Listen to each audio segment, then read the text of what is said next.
Hey guys, just thought I would put up a video because I've had so many people asking me about the Celica and what my plans are with it.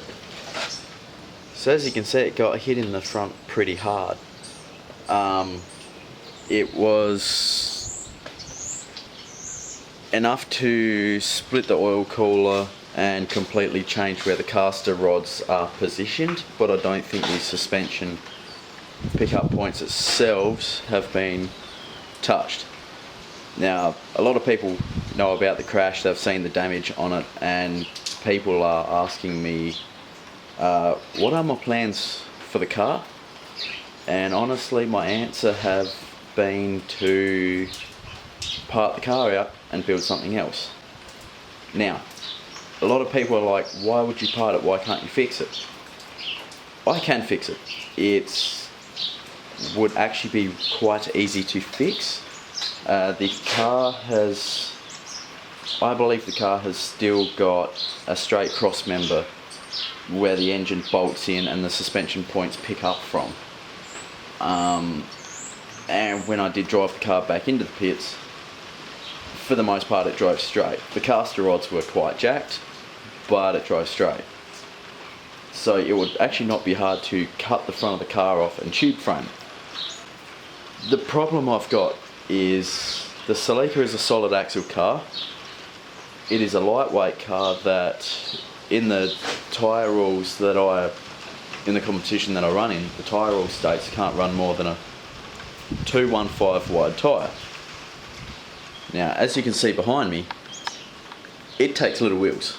If I put anything taller on it, it starts to look really goofy, and I'm not so much a style person. I am definitely a function over form guy.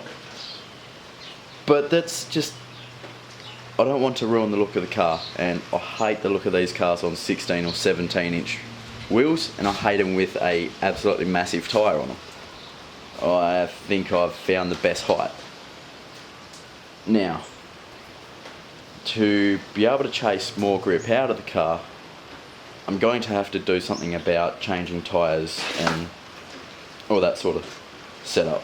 I was actually trialling a grippier tyre at Matsuri prior to having the crash. I'll get into that a bit later. But I've found that this car is quite limited on the amount of grip I'm going to be able to put into it. And it's getting to the point where I'm going to have to do things that are probably outside of the rule book if I want to keep the car remaining competitive. Which I don't really want to do. The Celica has been a great car for L2. It's really performed above and beyond my expectations, at least.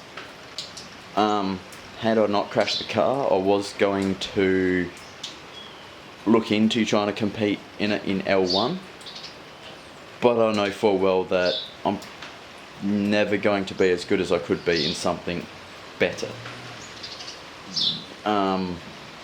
So I have been tossing up for a good year or so about changing to a different chassis and letting the Celica be. I've been looking into a few different cars and that sort of thing, and I think this has sort of given me a nudge into the right direction. The motor and gearbox will probably end up in whatever car I end up with next, so I can continue to piss off everyone else with my motor choice, because it's funny. Yeah, but as for the Celica, I think it's pretty much towards the end of its legs as far as what I want to do with the car. Now, there's a few things on the car, like I've never been happy with the cage and stuff in it, even though I welded in extra door bars prior to the weekend. I actually did them on Friday. But the cage I've never been happy with. It is out of a Mustang. It doesn't fit as nicely as it looks like it does. The feet positions are crap.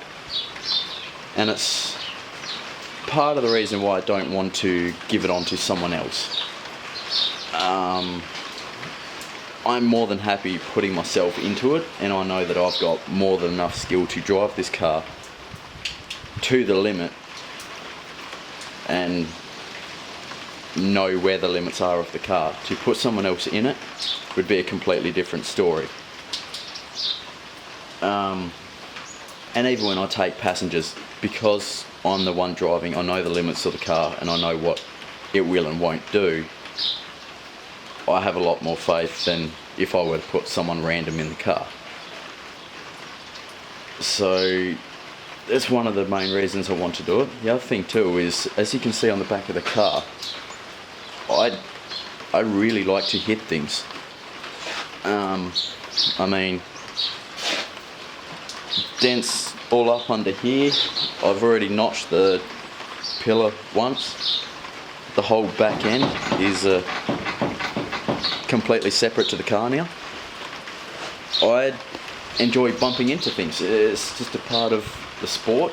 I think it's a part of being able to drive hard.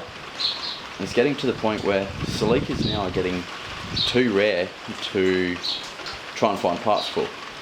I've been in the celica industry for about 10 years now, and I'm starting to find it really hard to find parts, whether it be tail lights, indicators, lights, anything else like that for the car. It has been getting absolutely out of control, and with the price inflation of everything thanks to pandemics, it's only made things worse.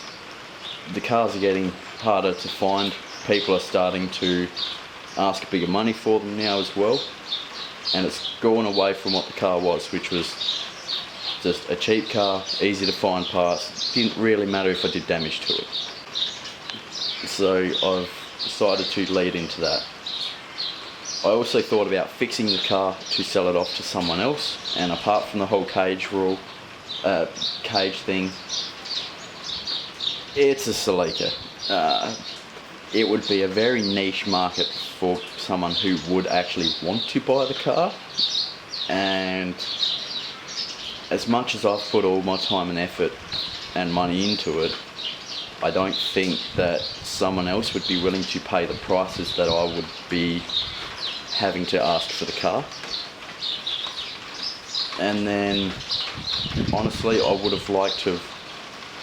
like to see the car out and running around, but I think it'll end up being one of those cars where obviously I'm not going to sell it with a motor and gearbox. I'm not going to go out of my way to find another motor and gearbox to put in it either. So it's going to sit in someone's shed for 6+ months till they work out how to stuff a JZ or something else into it. Maybe a 1UZ, that would be cool. And then they're probably going to drive it a couple times, and I could imagine it being parked up, and then it'll probably be sold on to someone else. There's another celica in Adelaide that used to be a bit of a regular for drifting. I believe it had a supercharged Commodore motor in it, and I seen it a little bit, and then it disappeared, and then it came back once, twice, and then it disappeared, and I haven't seen it again. Don't really know too much about that car. I believe I know the guy who was building it, but I haven't really spoken to him in quite a while. And it'd be kind of a shame to see this car do the same thing. So pretty much I'm aiming to part the car out, make my money back in the areas that I've spent a lot of time and effort into getting right, and I'm going to part out what I need to try and fix more celicas to keep them on the road. Yeah, it is a bit of a shame about the car. I do love the car. And then people have also asked, well, why don't you keep the celica and build something else as well? That's simply just a financial thing. I don't have the space to keep other cars. I actually rent the place I'm in, and I've got a Supra street car as well, which I'm in the middle of building, and I don't have enough spare time either to be able to build like 3 or 4 cars at the same time.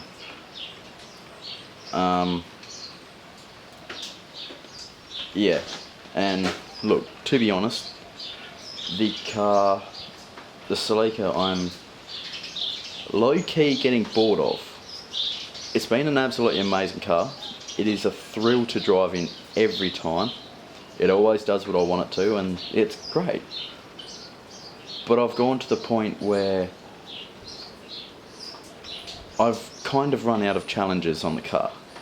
I've managed to do things to it that it shouldn't have done, and it's paid off for me.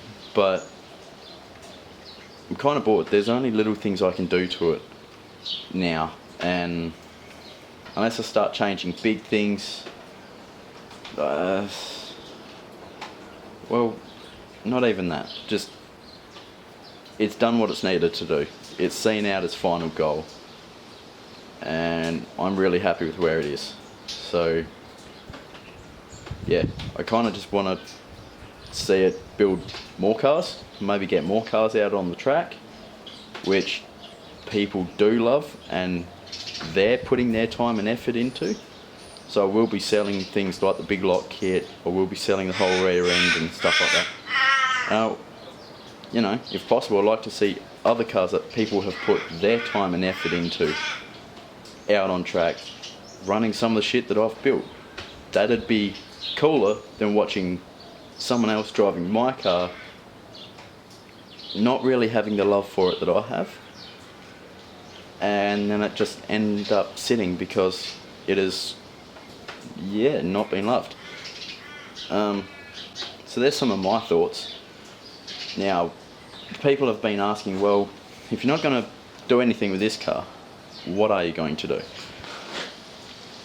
I've been looking into a few different stuff. I still need to do more research, but not a big fan with Nissan's lineup.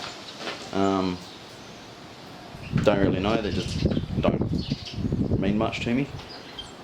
But I have been looking into the new 8.6 BRZ things. I think one of them would be really cool. I really like the look of them. They seem to be a trusted platform.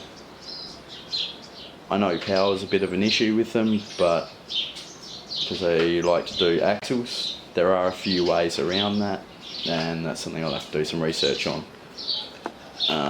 RX-8s have been another thing as well, which they're kind of ugly, I'll admit, but with body kits and shit they seem to look nice.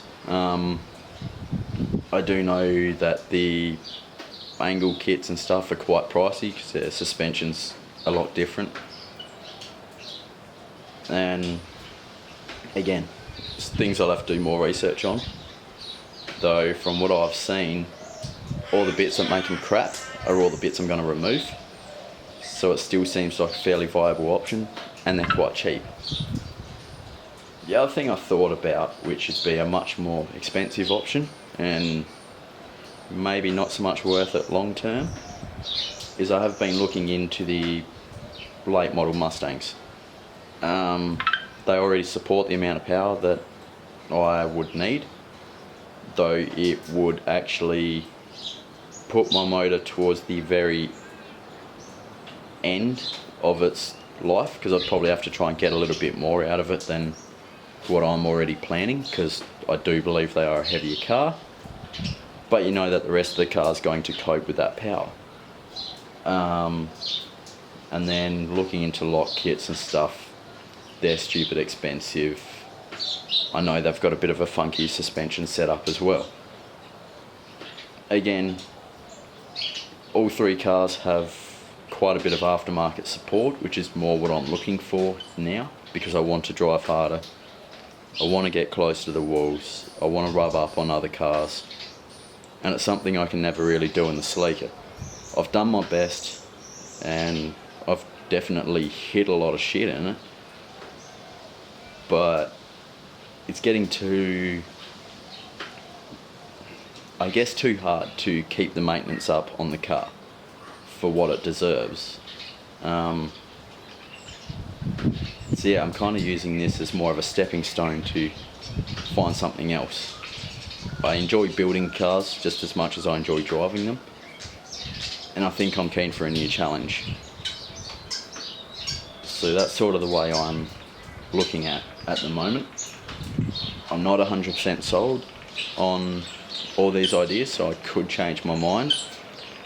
But at the moment I have started advertising some of the parts as packages off of the celica, and we'll see what happens there. Because, you know, obviously that is going to fund the next project. Now, as for damages, let's have a bit of a look. So, as you can see here, maybe, let's see if I can change some settings on this.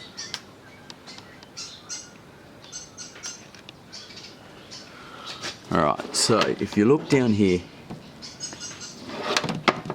you can tell that all the suspension still looks pretty straight. But if you look here, you can see under there that's caster rod mount, and it has shifted quite far. If we have a look under, hopefully I can get a good view of this. Let's fold that out of the way.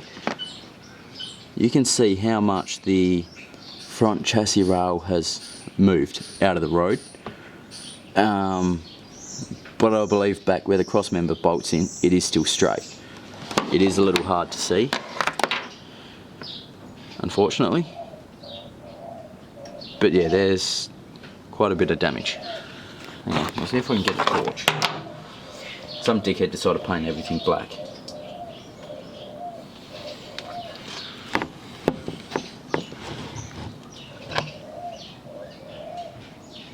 However, the caster rod mounts themselves look fine. Caster rods, from what I've seen, are all still straight. None of the suspension is overly bent, it's just that it's pulled the wheel forward as it moved everything else.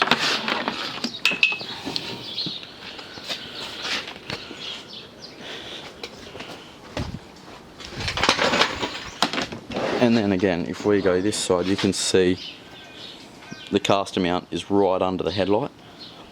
On this side, this headlight's mostly in the right spot.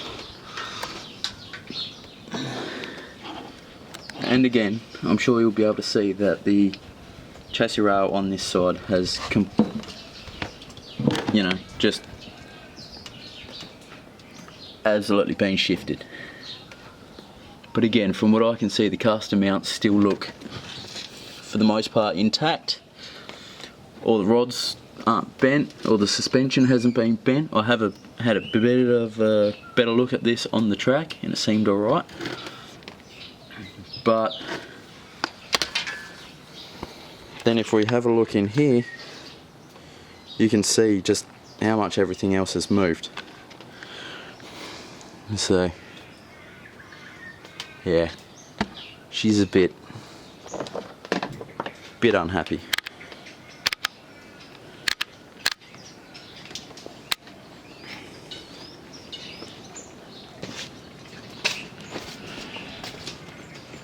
If I go here, you can see how far forward the wheel has moved. There was definitely almost 50 mil just there previously, so I made sure that it wouldn't grab guards, and it's definitely grabbing on there. And I would say on the other side there will be a lot. The tyre probably would have gone backwards. I think it was grabbing on the guard as well. So that's pretty much where I'm at with this car. Like, it could be fixable. It wouldn't be hard to fix. I don't reckon the chassis rails, the strut towers or anything has shifted. It was a very front on impact. And because I cut all the inner tubs out, it created another soft point. Which leads me to another thing. I did have a passenger in the car. I have actually talked to that passenger since. I talked to him yesterday, and I just asked him, how are you going after the impact? Where you saw it all, or anything else? And he's like, no, not sore at all. He is perfectly fine. He actually sent me a video of some of my driving leading up to the crash. Unfortunately, he hit a button just before impact, and you don't actually get to see any of that footage. But thanks to Sam, who was chasing me, who actually hit me, I've got some of his footage, so that's good. I've got something to show you guys. But this young fella's footage can show you how quickly the car was coming into corners and the sort of speeds we were doing. So for that to, you know, bend the car so much, but both of us be okay with no injuries or anything like that, I'm actually pretty happy for that. Okay, one car got written off, but at the end of the day, I'd rather a written off car that could be fixed than having two broken cars and someone in pain. And unfortunately, in this game, shit happens. We hit things. I mean, I've got a door there to say that shit really does happen. Again, that was just someone in front of me spun. I had a sympathy spin with him, missed them. Then I had a friend hit me. Shit happens in drift. Unfortunately, this time was kind of I carried so much speed into the corner that when I was exiting turn 1, coming into turn 2, I was still carrying so much speed that when I spun, there was no way to be able to move the car in any other direction. We both quickly became a passenger. There was a lot of runoff and I didn't hit anything. But with my friend Sam chasing me, we both know that we drive hard with each other. And we were out there driving hard, trying to get our skills up, and unfortunately when I spun I just gave him no room. And by the time he could react, he managed to spin the car around, slow it down, but at the end of the day he just didn't have the room to slow it down enough, and shit happens. So Sam's car is fine. I think he broke a tail light and a bit of a scratch on the back bumper and stuff, so he got away really well. Mike okay with the whole front end, but I'm not unhappy. I'm actually quite surprised that in the 7 or 8 years I've had this car and have been learning how to drift in this car, this is the first time I've had a huge impact like this that has, one, actually stopped the car in its tracks. Like I said, I have split the oil cooler on this, so it's not able to be driven. Now, in saying that, if I was smarter at the time, because unfortunately the motor has ran for a little bit and it did see zero oil pressure, so the motor's got to come out anyway. We've got to look into that.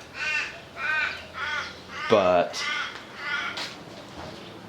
if I was smart and had shut it off in time, I could have taken all the front panels off, used a tape measure to measure the wheelbase of the car, and from there, because I still have access to the caster rods, bolts, or the nuts for the caster rod, so caster can still be moved. I believe that's the only one that's severely affected. There is a good chance I could have taken all the panels off the car, or off the front of the car, and used the wheelbase to actually measure my caster that way, and I probably could have kept driving the car. And as far as the split oil cooler thing goes, I run a sandwich plate off it. So I could have unscrewed the filter, took the sandwich plate off, screwed it back in, got rid of the oil filter so it doesn't leak all over the track, and the car could probably run. But you seen that radiator, it was a bit twisted. I don't know how much coolant is in it, if it leaked. I don't think it did. But I still haven't got the bonnet open yet. There's a chance that radiator and my fans are touching the motor. They already had like maybe 5 mil of clearance before the fans were hitting the crank pulleys.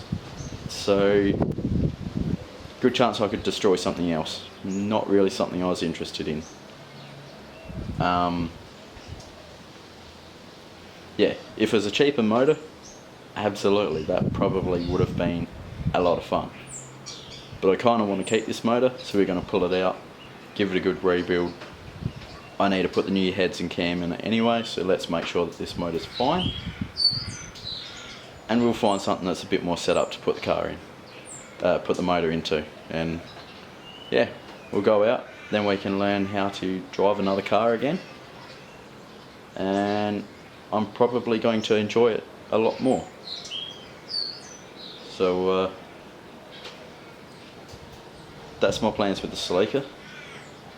Again, they could change, but I reckon I'm pretty sold on this. Simply because, yeah, I've been wanting something different for a while, and I think now's just a good excuse. Rather than wait even longer, destroy the car more, and then I'm going to end up probably in a worse spot. So yeah, we'll see what happens. I'll start taking some panels off, take some photos. Maybe if things really aren't selling, I might look at putting the car back together, but we'll see what happens. I've also got to find something else that's within my price range to start working with yet, so yeah. That is where I'm at with the Celica.